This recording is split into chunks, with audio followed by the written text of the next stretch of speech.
Santiago 3, versículos 2 al 5. ¿Qué dice la palabra de Dios? Voy a leer la traducción lenguaje actual. Dice la palabra de Dios, dice, todos cometemos muchas faltas. ¿Quién entonces es una persona madura? Solo quien es capaz de dominar su lengua y de dominarse a sí mismo. Al caballo podemos dominarlo y hacer que nos obedezca si le ponemos un freno en la boca. Algo parecido pasa con los barcos. Por grande que sea un barco y por fuertes que sean los vientos que lo empujan, el navegante puede controlarlo con un timón muy pequeño. Y lo mismo pasa con nuestra lengua. Es una de las partes más pequeñas de nuestro cuerpo, pero es capaz de hacer grandes cosas. Es una llama pequeña que puede incendiar todo un bosque. Amén. Amén. Gloria a Dios. Escuché hace poco tiempo, leyendo un periódico, escuché y leí acerca de un estudio reciente de un destacado neurocirujano que descubrió hizo una investigación acerca del centro del habla, el centro del habla. Y ese centro del habla, según los estudios, se encuentra dentro del cerebro. El centro del habla se encuentra dentro del cerebro. Y algo curioso que se descubrió es que ese centro del habla ejerce dominio sobre todo el sistema nervioso central. El neurocirujano que hizo esta investigación encontró que diferentes secciones del cuerpo humano responden con estímulos, ¿cierto?, que vienen de parte de ese centro del habla. ¿Me entiende lo que le digo? Fíjense que, no obstante, lo que quiero compartir con ustedes es que cuando el centro del habla es estimulado, cuando esa parte de nuestro cerebro, de nuestra parte almática es estimulado, pues todo el sistema nervioso central responde. Y eso fue un descubrimiento que se hizo hace poco tiempo. Eso significa, por ejemplo, que si una persona dice soy débil, pues el centro del habla envía ese mensaje a todo el cuerpo y entonces la persona o el cuerpo se prepara para estar en debilidad. ¿Me entiende lo que estoy diciendo? Entonces el centro del habla ejerce un tremendo poder sobre todo nuestro cuerpo. Por eso yo no sé, creo que tal vez la palabra dice no seas, diga el fuerte, diga el débil, fuerte soy. Porque es como cambiar una circunstancia a partir del habla, a partir de la palabra. Pero lo interesante es no lo que dice la ciencia, sino qué dice la Biblia al respecto. Fíjense que hace poco descubrieron eso, pero ¿será que la Biblia ya lo habría dicho? Notemos lo que dice la palabra. Lo leímos en Santiago capítulo 3, versículos 2 al 5. Vuelvo y repito, dice, todos cometemos muchas faltas. ¿Quién entonces es una persona madura? Solo quien es capaz de dominar su lengua y de dominarse a sí mismo. Entonces fíjense que Santiago, Santiago era el hermano de Cristo, ¿no? Él es hermano de Cristo y terminó siendo un apóstol, pero él en su carta deja en claro algo, deja en claro que la lengua, yo quiero que muerdan su lengua. La lengua no solo controla el cuerpo. ¿Me entiende lo que estoy diciendo? La lengua no solo controla el cuerpo, sino que la lengua también controla nuestro destino. Si usted mira el versículo 3, dice, al caballo podemos dominarlo y hacer que nos obedezca si le ponemos un freno en la boca. Algo parecido pasa con los barcos, por grande que sea un barco y por fuertes que sean los vientos que lo empujan, el navegante puede controlarlo con un timón muy pequeño. Y lo mismo pasa con nuestra lengua. Es una de las partes pequeñas de nuestro cuerpo, pero es capaz de hacer grandes cosas. Es una llama pequeña que puede incendiar todo un bosque. Entonces, cuando tú miras la palabra de Dios desde esa forma de ver, lo que está intentando lo que está intentando transmitir Santiago es que la lengua no solamente puede controlar nuestro cuerpo como descubrió este neurocirujano, sino que también puede controlar nuestro destino. ¿O no? Puede controlar nuestro destino, hermanos queridos, pero también puede hacer, determina cuál va a ser nuestra calidad de vida. No sé si me estoy haciendo entender. Tu lengua puede hacer, no solamente, si tú dices estoy enfermo, tu sistema nervioso va a entender que debes estar enfermo. Si tú dices yo soy sano, tu sistema nervioso se va a disponer para ser sano y va a empezar a generar todos los anticuerpos necesarios para ser sano. ¿Se entiende lo que estoy diciendo? Entonces, esa es nuestra calidad de vida. También eso dice que no solamente determina tu destino, sino determina también tu calidad de vida.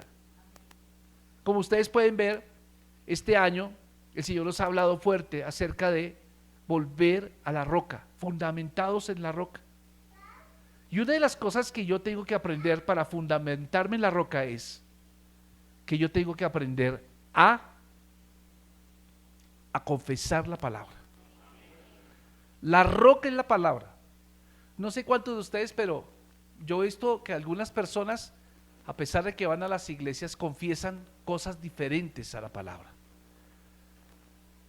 Cosas diferentes, ¿cierto? Puede ser que usted pase por una circunstancia difícil y de pronto estamos confesando lo que no debe ser. Confesamos groserías, por ejemplo, se nos salió una grosería. Confesamos cualquier cosa. ¿Qué significa? Que tú estás empezando a darle un derecho legal al diablo. Entonces fíjense que lo que hacía este neurocirujano, ese estudio podría parecer como un gran descubrimiento, pero la Biblia ha estado enseñando este hecho por miles de años. O sea, antes de que la ciencia lo descubriera, ya el Señor ya lo había dicho. Vaya conmigo a primera carta de Pedro 3:10, por favor. Ahí adelantico, un libro adelante, unas 2 hojas adelante. Primera de Pedro 3:10. ¿Qué dice Pedro?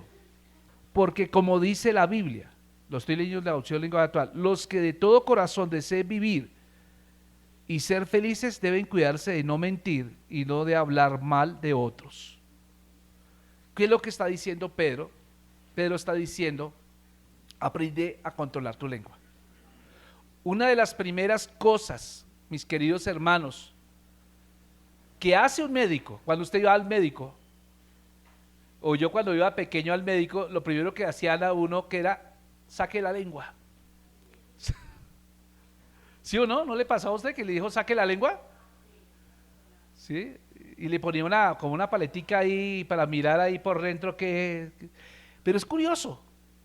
La primera cosa que muchas veces los médicos hacen es, dice, saque la lengua, y lo que empieza a mirar o examinar es la lengua, y de la misma manera podemos decir que cuando uno va a Dios con un problema, Dios dice, ya veo cuál es el problema que tú tienes. El problema que tú tienes está escrito en tu lengua. ¿Entiendes lo que estoy diciendo? Ahora, el centro del habla es el centro que domina nuestra vida. Como tú hablas, es como tú estás viviendo actualmente.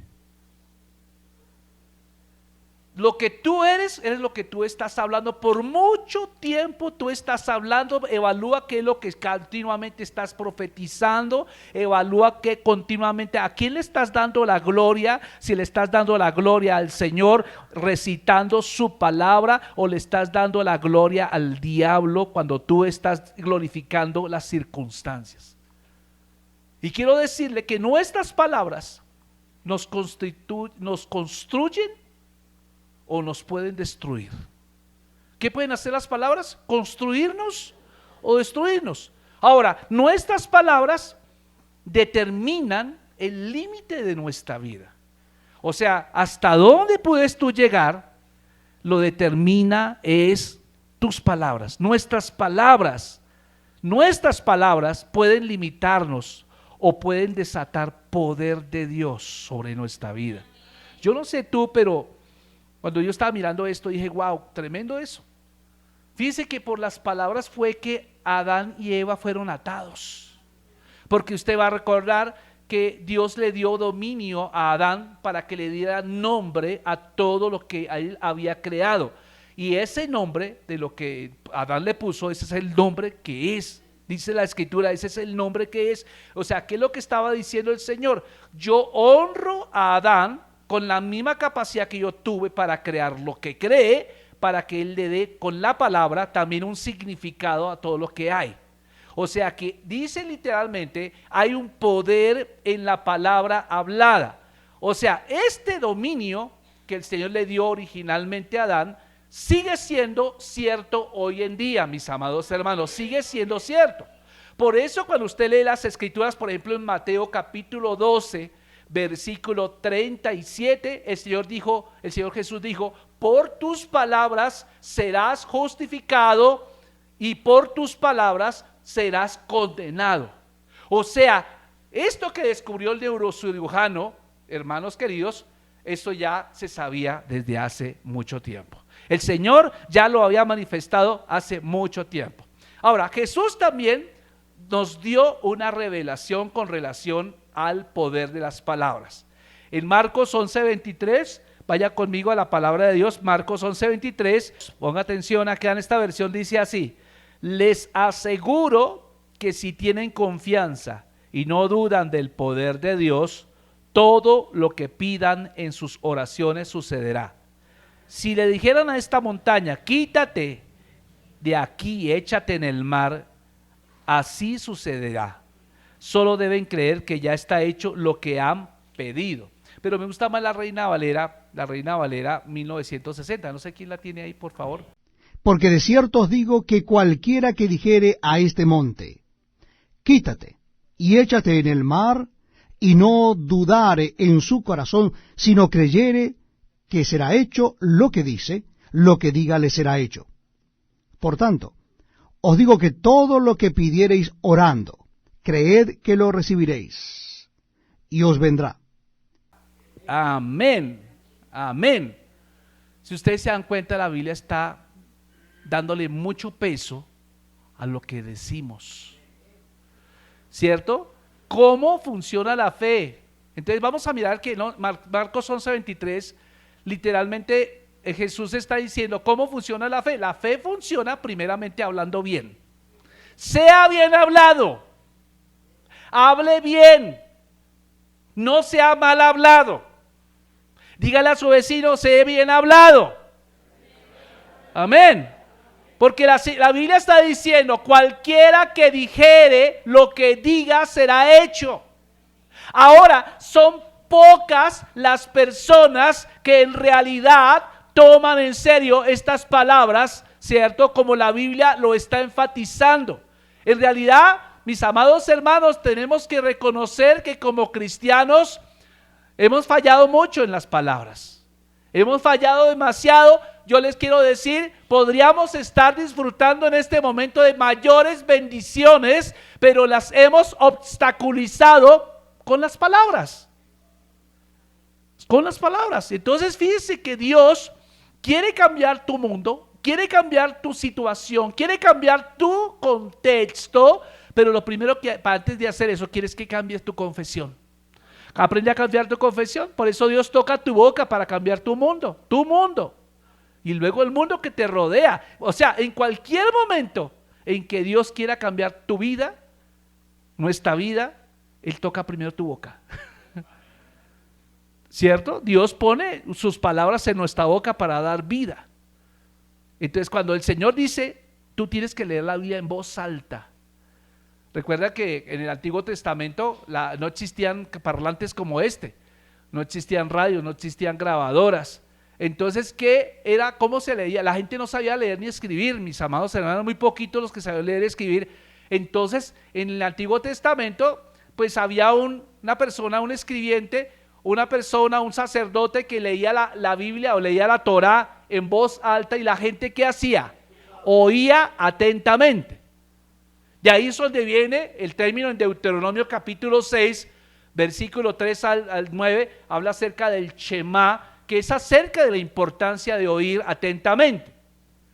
Y cada vez que la persona, o sea, fíjense que la palabra está siendo hablada, la palabra estaba trayendo, número 1, vida, número 2, estaba trayendo salvación, pero número 3, también traía sanidad la palabra. Y eso también sigue vigente hoy en día, mis amados.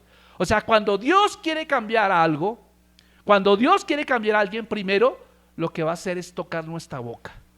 Si tú quieres que cambie algo en tu vida, lo primero que tienes que decirle: Señor, toca mi boca, toca mi boca. No sé si te acuerdas en Isaías capítulo 6, cuando el profeta Isaías tuvo esa visión tremenda. Él vio, dice la Biblia, que él vio al Señor sentado en el trono. Y apenas lo vio, él se sintió indigno, siendo que era un hombre ejemplar en su sociedad. Un hombre, digamos, lo mejor de la sociedad judía era Isaías. Pero Isaías, cuando se comparó con Dios, dijo: wow, soy inmundo de labios, soy hombre pecador. Y entonces cuando él vio eso, un ángel tomó un carbón encendido y luego con ese carbón tocó la boca de Isaías. ¿Para qué? ¿Por qué la Biblia nos enseña eso? ¿Por qué está escrito en la Biblia de que un ángel tocó con un carbón encendido la boca de Isaías, siendo que era una persona de buena reputación en su pueblo? ¿Sabe por qué? Porque de alguna manera, aunque era considerado una buena persona, Isaías tal vez con sus confesiones estaba impidiendo impidiendo la gloria de Dios, o todo lo contrario, Dios quería manifestar su gloria, pero necesitaba una boca que estuviera de acuerdo con él. Amén. Por eso, mi amado hermano, sucedió eso. Y fíjense que sucedió cuando Isaías fue tocado por el Señor. Él empezó a hacer su ejercicio de profeta. Y es uno de los profetas más reconocidos en el Antiguo Testamento. ¿Qué quiere decir? Que de alguna manera Isaías cambió su mundo. Amén. Dios quiere cambiar tu mundo. Dios quiere cambiar tu familia. Dios quiere cambiar tus hijos. Pero yo que digo una cosa, tenemos que evaluar qué es lo que estamos hablando continuamente. Si tú miras la Biblia, otro ejemplo lo encontramos en Jeremías también, que Dios también tocó la boca de Jeremías y no solamente cambió la vida de Jeremías, sino también cambió la nación, su momento, su tiempo. De alguna manera, mi amado hermano, quiero decirle, la Biblia nos enseña que el Señor nos hizo con la capacidad de hablar. Vaya conmigo al primer libro de la Biblia, Génesis 2:7. Dice la palabra de Dios, dice: entonces Dios tomó un poco de polvo y con ese polvo formó al hombre. Luego sopló en su nariz y con su propio aliento le dio vida. Así que fue como el hombre comenzó a vivir. Ahora fíjense, la Reina Valera dice con relación a esto que el hombre empezó a ser un ser viviente. ¿Dice así la Reina Valera? Comenzó a ser un ser viviente. Ahora, se podría traducir ese pasaje como diciendo: Dios hizo al hombre un ser hablante. ¿Un ser qué? Hablante. Ahora, si tú miras la Biblia, Génesis capítulo 1 versículo 26 dice que Dios creó al hombre conforme a su imagen y semejanza. ¿Y qué significa eso? Que si tú revisas Génesis capítulo 1, vas a darte cuenta que Dios creó todo lo que creó, lo creó con el poder de ¿qué? De hablar, de hablar. Y dijo Dios, y dijo Dios, y dijo Dios. O sea, cuando Dios dice que hizo al hombre con capacidad, con la misma imagen y semejanza de él, quiere decir que también le dio capacidad de hablar, de comunicarse. O sea, que cada uno de nosotros tenemos poder de palabra en nosotros. Si tú eres consciente y yo soy consciente del poder que tenemos en nuestra boca, que fue dado por Dios, vamos a encontrar que es un factor determinante que nos distingue de los demás seres vivientes. Por ejemplo, el mundo animal hace ruidos, ¿cierto? Hace bulla, hace onomatopeyas, como decían por ahí. Pero ellos no pueden hablar acerca del pasado ni del futuro, ¿cierto? Yo nunca he visto que dos perros se pongan a charlar ahí y decir de dónde venía, dónde nació, si nació en Tunja, si nació por allá en Pasto. Yo nunca he visto eso, ni me lo imagino. a menos que sean las caricaturas. Ni tampoco un perro le pregunta a otro perro cuál va a ser su futuro. ¿Qué piensa hacer en el futuro? Nada, ni los animales, ni los gatos, ni los perros, ni nada, ningún animal puede hacer eso. Solamente esa capacidad nos fue dada a nosotros los seres humanos. Nosotros somos los únicos que tenemos libros de historia. Nosotros somos los únicos que nos proyectamos al futuro. Nosotros con el poder del habla podemos cambiar cualquier presente. Gracias por ese amén. O sea que tenemos la misma capacidad de Dios. Es decir, Dios nos ha dado poder en el hablar. Es un factor determinante. Por eso la Biblia dice, de alguna manera, el hombre fue hecho como un ser viviente, hombre viviente, un ser viviente o un ser hablante, un espíritu que habla, un ser que se le dio dominio y autoridad. Ahora, si usted entiende eso, ahora usted va a entender por qué razón el diablo quiere callarlo. Esa es la razón fundamental por la cual el diablo quiere primero callarlo, para que usted y yo no confesemos la palabra, no confesemos nuestra identidad. Pero en segundo lugar, vamos a entender que el diablo quiere que usted confiese lo contrario a la palabra. ¿Sí me está entendiendo? Si cada uno de nosotros fuéramos conscientes de lo que habláramos a diario, el diablo reconoce más que nosotros el poder de las palabras habladas. Y por eso el diablo está constantemente intentando hacer que nosotros hablemos palabras que nos contaminen, que hablemos palabras que nos degraden, que hablemos palabras que nos destruyan, mis amados hermanos. Si no, mire la historia de Job. Recordemos a Job. Job estaba todo bien, ¿sí o no? Hasta que un día, dice la palabra, que Satanás se presentó delante de Dios. Y así fue como le pidió permiso a Dios para azotar a Job, para ver si Job decía una palabra que maldijera a Dios. Y lo intentó de 1000 veces. ¿Cuántos leyeron Job ya? ¿Algunos han leído Job? Y luego empieza un discurso con 3 amigos que se supone que lo iban a ayudar, a consolar, y lo único que hicieron fue darle palo, criticarlo. Y usted va a observar que esa es la vida de nosotros como creyentes. Primero el diablo trata de colocar circunstancias para hacernos renegar, para hacernos maldecir, para decirnos esto está terrible, ya nos llevó el chira, ¿cierto? Y por otra parte llegan personas que aparentemente se ven espirituales, pero que tratan de acusarlos, de hacerlos sentirnos, ¿para qué? Para expulgarnos, ¿qué? La lengua. Porque Dios sabe que si usted dice algo contrario a la palabra, usted se ata a esas palabras. ¿Me entiende? O sea, estamos en una guerra constante. Una guerra de palabras, mi amado hermano, que está en tiempo real. Se lo repito, Satanás está tratando de detener la palabra de Dios hablada a su vida, a su familia. ¿Cuántas veces hemos escuchado palabras de bendición, de victoria? Pero ¿cuántas de esas te acuerdas tú? ¿Sí o no que te acuerdas más de lo negativo? Una persona te ha invitado 199 veces a tomar tinto y solamente una vez dijo, no puedo. Uy, ese man sí está cañón. ¿Y por qué no te acuerdas de las otras 99 que te invitó y sí te acuerdas de la una sola que no? Porque el diablo es especialista en hacerte recordar eso, maximiza lo negativo. Y lo peor es que nosotros nos prestamos para eso, mis amados hermanos. ¿Me entiendes lo que estoy diciendo? O sea, tu voz es un tiquete para salir de los dominios de Satanás. Tienes que aprender a manejar tu palabra, ¿cierto? Por ejemplo, vete a Números 14:28 por favor conmigo. Números 14:28, y vas a darte cuenta cómo el pueblo de Israel, cuando se le dio la oportunidad de espiar la tierra nueva a la cual iban a conquistar, resultó y sucede, mis amados hermanos, que trajeron un reporte negativo. Dice la palabra, dice, ya que andan diciendo que los he castigado, los voy a castigar. Yo soy el Dios de Israel, les juro que así lo haré.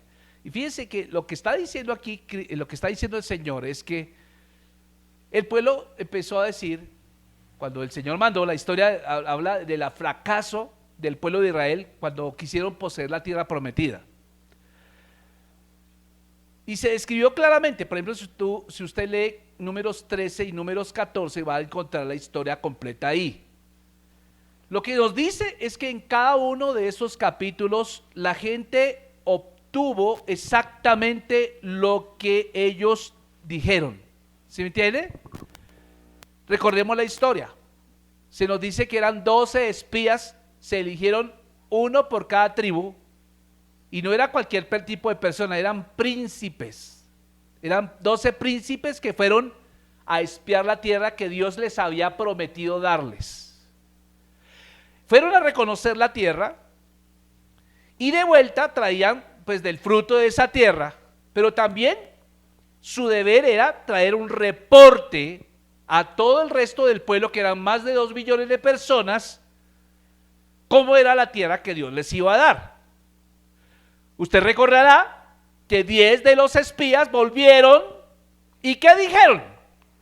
No somos capaces de conquistar esa tierra. Si usted lee Números 13 y 14, va a recordar que ellos dijeron, nosotros parecíamos cucarachas al lado de los habitantes de esa tierra. Éramos como nada.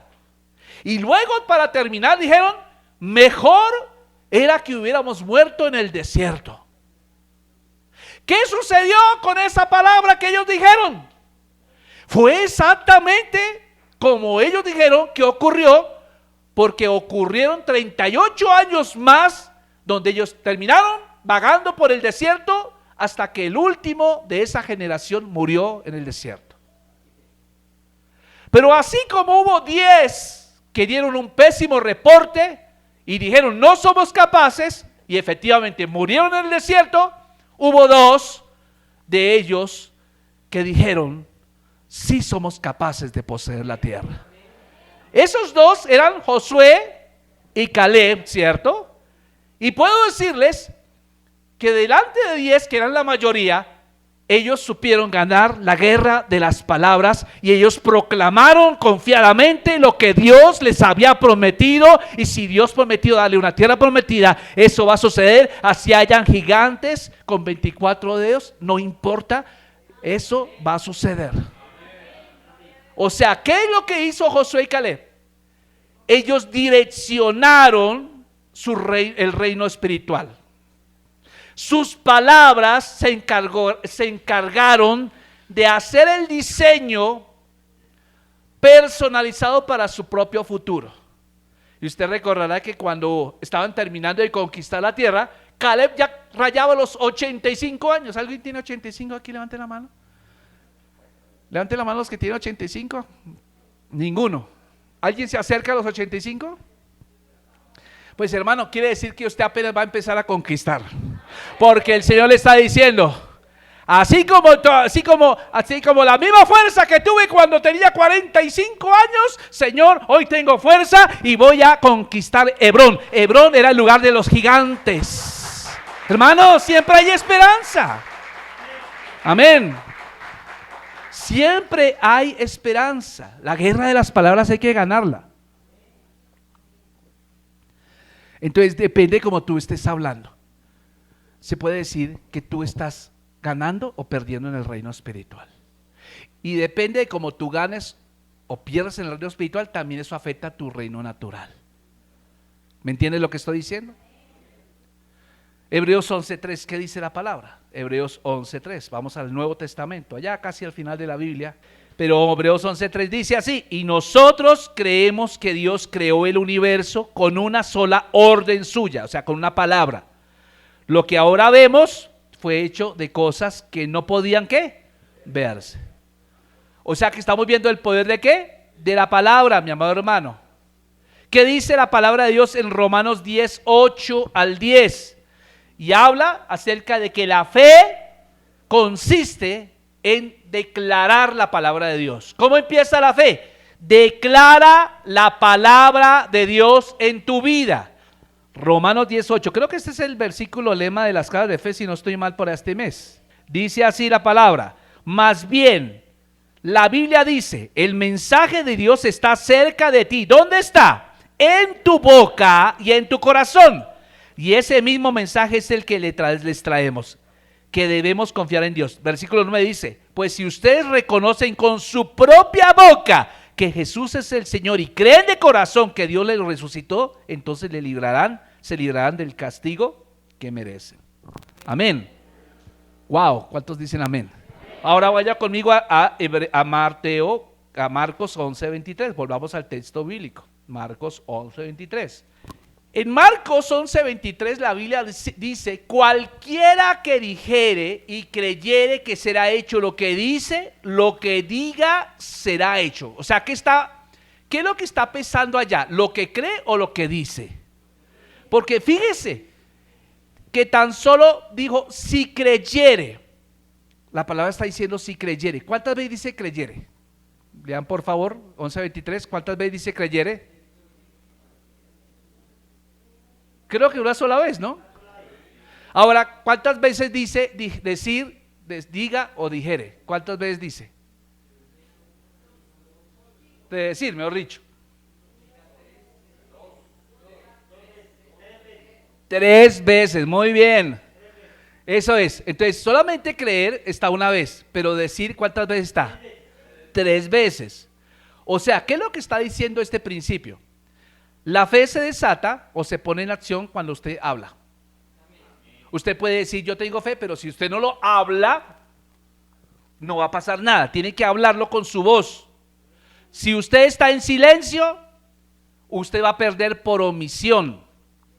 Marcos 11:23, por eso Jesús dice y emplea esas 3 palabras en griego que son diferentes para explicar la parte hablada de la fe. Por ejemplo, la primera palabra que dice, dijere. Esa palabra dijere es una palabra en griego que se llama epo y significa una orden o un mandato. ¿Qué significa esa primera? Dijere, mandar.